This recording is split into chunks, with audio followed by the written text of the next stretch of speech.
Hello' friends, আকৌ এটা নতুন ব্লগলৈ আপোনালোক সকলোকে স্বাগতম জনাইছোঁ। আজি আপোনালোকক মোৰ ডুবাইত থকা মাটিডোখৰ দেখুৱাবলৈ গৈছোঁ। কেনেধৰণে খেতি কৰিলোঁ ডুবাইৰ মাটিডোখৰ আহক দেখুৱাই। আৰু এইখন হৈছে মোৰ মাৰ্চিডিজ বেণ্ডৰ দুচকীয়া চাইকেল। ধেমালি গৈছে দে, আগতে এনেকুৱা চাইকেল লৈ স্কুললৈ গৈছিলোঁ।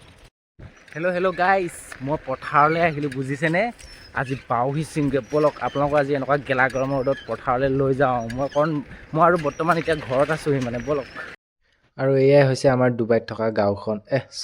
গাঁওখন দেই, ডুবাইত থকা গাঁও ওলাইছে। এইখন হৈছে আমাৰ ধুনীয়া গাঁওখন। আৰু ইয়াত দেখিব পাইছে মামাই দিয়া ৰাস্তা। আৰু এইটো ৰাস্তাই দি আহিলোঁ আমি ককাই ভাই তিনিটা ডুবাইত থকা মাটিডোখৰ খেতি কৰিবলৈ আহিলোঁ। এইটো আমাৰ ঘৰ খাইলা পেটোৱা।